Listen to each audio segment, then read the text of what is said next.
नमस्कार दोस्तों, ocean network में आपका स्वागत है। पहले एक मैसेज पढ़ लेते हैं।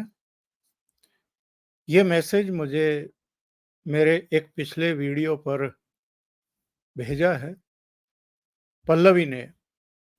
वो लिखती हैं कि नमस्ते सर, हमें इलेक्शन ड्यूटी लगाई गई थी। ज़रा भी गलती ना हो इसलिए हमें 4-4 बार ट्रेनिंग दी गई।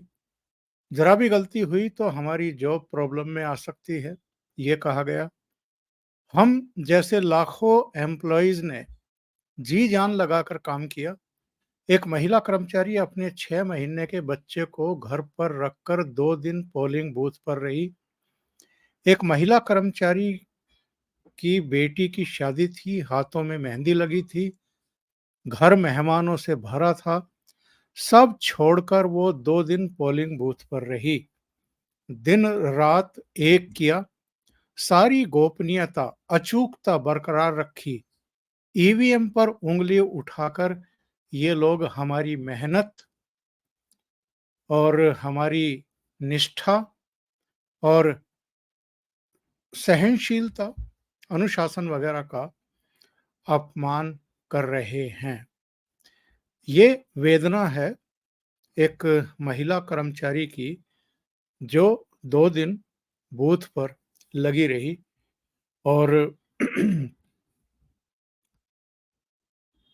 ऐसे लाखों मतदान कर्मी, ऑफिसर, अलग-अलग विभागों के लोग इस लोकतंत्र के महान पर्व को पूरा करने के लिए और उसकी पवित्रता, उसकी शुचिता को बनाए रखने के लिए अपना सब कुछ देते हैं, समय भी देते हैं।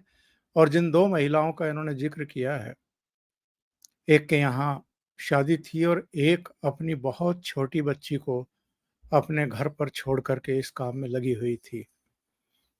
बार-बार और अब तो संख्या भी आ गई है, 41 बार अलग-अलग स्तर की कोर्ट्स में ईवीएम को लेकर के, चुनाव आयोग को लेकर के मामले पहुँचे हैं, याचिकाएँ लगी हैं, उन पर सुनवाई हुई है।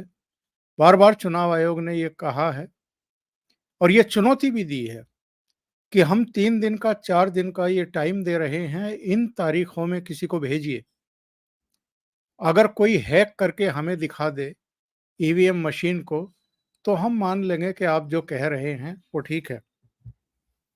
लेकिन जो दिन तय किए जाते हैं, उन दिनों में कोई भी पॉलिटिकल पार्टी किसी भी ऊंचे से ऊंचे कलाकार को, यानी जो ये अपने आप को मान करके मूंछों पर ऐंठे देता हो कि मैं ये चीज हैक कर दूंगा, मैं वो चीज हैक कर दूंगा, ऐसे किसी व्यक्ति को नहीं भेजा गया, कभी नहीं भेजा गया।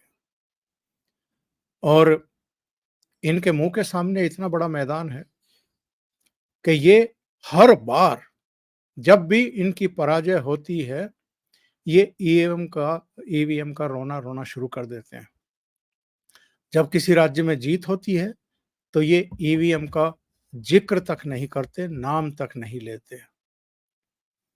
कांग्रेस पार्टी भी कई राज्यों में जीती है, बहुत सारे राज्यों में हारी भी है। जब हारती है तो ईवीएम का रोना रो करके छातियां पीटती है, अपने बाल नोचती है। जब जीतती है तो चुप करके बैठ जाती है, ईवीएम का नाम भी नहीं लेती। इस बार इनकी सीटें 52 से 99 पर पहुंची तो ईवीएम का नाम नहीं लिया इन्होंने, ईवीएम का रोना नहीं रोया, क्योंकि लगभग दोगुनी सीटें इनकी हो गई थी, तो ईवीएम पर कोई कहीं कुछ नहीं था। लेकिन जैसे ही मुंबई के मिड डे अखबार ने एक रिपोर्ट छापी और ये रिपोर्ट भी पूरी तरीके से फेक निकली, ये भी साबित हो गया है। इस रिपोर्ट के प्रकाशित करते ही जो इनकी कांग्रेस की, शिवसेना की मुंबई यूनिट थी, उन्होंने हल्ला काटना शुरू कर दिया। और इसके बाद जो है, इन्होंने एक ऐसा वातावरण बनाया कि जैसे मुंबई उत्तर पश्चिम की सीट पर जो मतगणना हुई, वहाँ का जो ईवीएम मशीन था वो किसी मोबाइल फ़ोन से जुड़ा हुआ था और उस मोबाइल फ़ोन से ओटीपी से ही वो अनलॉक हुआ था। ये अफ़वाह फैलाई गई। जब ये सारा हंगामा हो गया और क्या-क्या नहीं हुआ साहब, ये देखिए आप, कांग्रेस की तरफ से सुप्रिया श्रीनेत ने एक ट्वीट कर दिया, जिसमें कहा कि मुंबई की उत्तर-पश्चिम सीट पर एनडीए प्रत्याशी रविंद्र वायकर सिर्फ 48 वोटों से जीते। अब पता चला कि इनके रिश्तेदार का मोबाइल फ़ोन ईवीएम से जुड़ा था। इसी फ़ोन पर ओटीपी आया, जिससे ईवीएम अनलॉक हुई। अब सवाल है कि आखिर एनडीए के कैंडिडेट के रिश्तेदार का मोबाइल ईवीएम से क्यों जुड़ा था? जहां वोटों की गिनती हो रही थी, वहां मोबाइल फ़ोन कैसे पहुंचा? चुनाव आयोग को स्पष्टीकरण देना होगा। ये पढ़े-लिखे लोग हैं। ये ऐसी पार्टी की राष्ट्रीय प्रवक्ता है, जिस पार्टी ने इस देश पर बहुत लंबे समय तक शासन किया है। ये ऐसी पार्टी को बिलॉन्ग करती हैं, जिस पार्टी के सत्ता में रहते हुए ही 2009 में भी, 2014 में भी इलेक्शन हुए लोकसभा के और बहुत सारे राज्यों के। तब ये ईवीएम ईवीएम नहीं चिल्लाते थे और इनको तकनीकी जानकारी भी ऐसा लगता है कि नहीं है। बार-बार बताए जाने के बावजूद, बार-बार सुप्रीम कोर्ट के द्वारा भी, हाई कोर्ट के द्वारा भी, स्पष्टीकरण के बावजूद, निर्णय देने के बावजूद कि इसको हैक नहीं किया जा सकता, तो ये लोग बार-बार अफ़वाह क्यों फैलाते हैं कि साहब ओटीपी आ सकता है ईवीएम मशीन से? यानी ये जानबूझ कर के शरारत की जा रही है। एक ऐसी संस्था, चुनाव आयोग, जिसकी पूरी दुनिया में प्रतिष्ठा है और जो बहुत शांतिपूर्ण तरीके से, स्वतंत्रता पूर्ण तरीके से चुनाव का संचालन करता है, आयोजन करता है, नतीजे घोषित करता है और अलग-अलग राज्यों में सरकारें बदलती भी हैं। जिन सरकारों के खिलाफ नाराज़गी होती है पब्लिक की, वहाँ पर वो अपने वोट की ताकत से उसको बदलती है, दूसरी पार्टी को लेकर के आती है। जब महाराष्ट्र की जो चुनाव आयुक्त हैं, अधिकारी हैं, उन्होंने प्रेस कॉन्फ्रेंस किया और ये स्पष्ट किया कि ओटीपी संभव ही नहीं है। किसी भी ईवीएम मशीन से किसी भी बाहरी डिवाइस को कनेक्ट किया ही नहीं जा सकता है और हम इस अखबार को, इस अफवाहबाज अखबार को नोटिस भेज रहे हैं और इनको हम कटघरे में खड़ा करेंगे, इनके खिलाफ एफआईआर दर्ज करेंगे। तो इसके बाद इस अखबार ने आज ये क्लियरिफिकेशन प्रकाशित किया। इन्होंने वो लेख तो प्रकाशित किया था कितने, 5 कॉलम में, और ये स्पष्टीकरण कितने कॉलम में इन्होंने छापा? यहाँ नीचे कोने में आप देखिए, क्लियरिफिकेशन जहाँ ये एरो का निशान लगा हुआ है, नीचे छपा हुआ है बहुत छोटा-सा और इसमें इन्होंने कहा है कि साहब ये खबर तथ्यात्मक रूप से गलत थी और हम इसको वापस ले रहे हैं। जो ऑनलाइन खबर थी, वो इन्होंने वापस ले ली, हटा ली, लेकिन जो प्रकाशित हो चुकी थी, वो तो हो चुकी थी। अब ये 16 जून को जिस दिन ये छपा, उस दिन राहुल गांधी का ट्वीट देखिए। इन्होंने ब्लैक बॉक्स बता दिया ईवीएम मशीन को। ये देश के प्रधानमंत्री बनना चाहते हैं और इतना भी माइंड अप्लाई नहीं करते हैं कि जो ईवीएम मशीन है, क्या उनको हैक किया भी जा सकता है? जबकि बार-बार ये बताया जा चुका है कि हैक नहीं किया जा सकता और अगर हैक किया जा सकता है तो लेकर के आएँ किसी को। 16 जून को तो इन्होंने ये किया और 17 जून को जब स्पष्ट हो गया कि फर्जी खबर छपी थी, इसके बाद अपनी ही उस ट्वीट को जस्टिफाइड करने के लिए 17 जून को शाम को 4:06 पर इन्होंने एक और ट्वीट कर दिया और ये कहा कि when democratic institutions are captured The only safeguard lies in electoral procedures or that are transparent to the public. EVM is currently A black box. फिर वही बात रिपीट कर दी इन्होंने। आप क्या करिएगा ऐसे व्यक्ति का। और इसी पर एक सुनील हैं, इन्होंने लिखा भी कि 99 सीटें आने का आनंद खत्म होने के बाद अब इन्हें होश आया कि 5 साल तो मोदी ही रहने वाले हैं। इस सत्य को जानने पर आई घोर निराशा से उत्पन्न आलाप में इन्होंने पुरानी घिसी-पिटी टेप बजाना शुरू कर दिया है। और इतना ही नहीं, इनका इशारा पाते, इनका ट्वीट देखते ही ध्रुव राठी ने भी ये ट्वीट कर दिया था 16 जून को ही।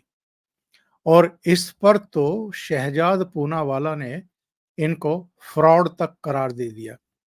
उन्होंने कहा इस फ्रॉड को लगता है कि फोन से ईवीएम अनलॉक होते हैं, बट देन इसके यूट्यूब व्यूवर्स को लगता है अर्थ इज फ्लैट, यानी धरती जो है वो गोल नहीं है, चपटी है।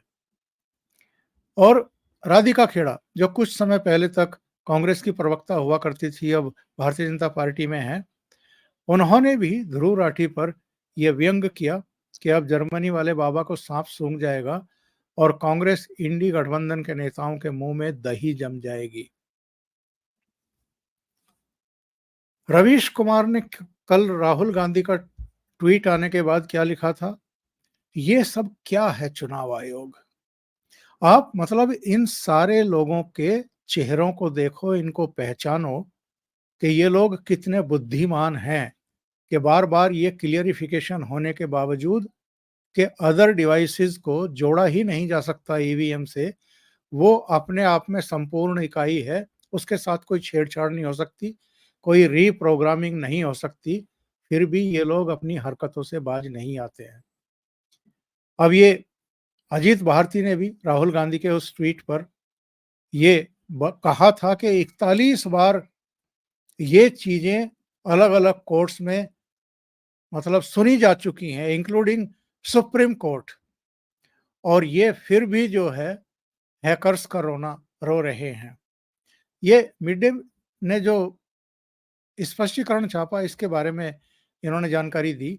और संजय निरुपम का एक बयान देखिए, उन्होंने लिखा, उन्होंने कहा कि साहब 2024 में जो चुनाव हुए हैं इसमें ईवीएम हैक नहीं हुआ। अगर ईवीएम हैक हुआ होता तो राहुल गांधी 2 सीटों पर नहीं जीतते। अगर ईवीएम हैक होता तो भाजपा सिर्फ 240 सीटों पर नहीं रुकती। अगर ईवीएम हैक होता तो कांग्रेस को 99 सीटें नहीं मिलती। निश्चित तौर पर ईवीएम हैक नहीं हुआ है। जो लोग चुनाव जीतने के बाद भी ये कह रहे हैं तो उन्हें अपने पद से इस्तीफा दे देना चाहिए। और राहुल गांधी का एक ट्वीट 4 जून का देखिए, इन्होंने लिखा, भारत की जनता ने संविधान लोकतंत्र को बचा लिया है। ये 4 जून का इनका ट्वीट है। देश की वंचित और गरीब आबादी अपने अधिकारों की रक्षा के लिए इंडिया के साथ खड़ी हो गई। गठबंधन के सभी साथियों और कांग्रेस के बब्बर शेर कार्यकर्ताओं को बधाई। इसमें इनका एक अपना फोटो लगा हुआ है और दूसरे फोटो में मल्लिकार्जुन खड़गे, प्रियंका और खुद राहुल गांधी वी का निशान बनाते हुए दिखाई दे रहे हैं। ये वो इनका पूरा फोटो है। 4 जून को ये विक्ट्री का साइन बना रहे थे, इनको सब कुछ ठीक लग रहा था। और आज की तारीख में राहुल गांधी फिर ईवीएम को ब्लैक बॉक्स बताने पर आमादा हैं। ऐसे में बहुत बड़े सवाल खड़े होते हैं, बहुत बड़े सवाल खड़े होते हैं। और पब्लिक को समझना पड़ेगा, पब्लिक को सोचना पड़ेगा कि ये लोग आखिर हमारी डेमोक्रेटिक कंट्री की जितनी भी ये संवैधानिक संस्थाएं हैं, इनको अपमानित क्यों कर रहे हैं, इनको कटघरे में खड़ा क्यों कर रहे हैं, इनके ऊपर प्रश्न चिन्ह लगा करके हमारे पूरे डेमोक्रेटिक सिस्टम को ही पूरी दुनिया में बदनाम करने की चेष्टा क्यों कर रहे हैं। अभी के लिए इतना ही। बहुत-बहुत धन्यवाद। अगर आपको ये चैनल और इसके कंटेंट पसंद आ रहे हैं, तो लाइक करें, कमेंट करें, वीडियो को शेयर भी करें। अभी तक अगर आपने ये चैनल सब्सक्राइब नहीं किया है, तो ज़रूर सब्सक्राइब कर लें और साथ में लगे बेल आइकॉन को दबा दें, ताकि आगे आने वाले वीडियो और उनके नोटिफ़िकेशन आप तक पहुँचते रहें। बहुत-बहुत धन्यवाद। नमस्कार।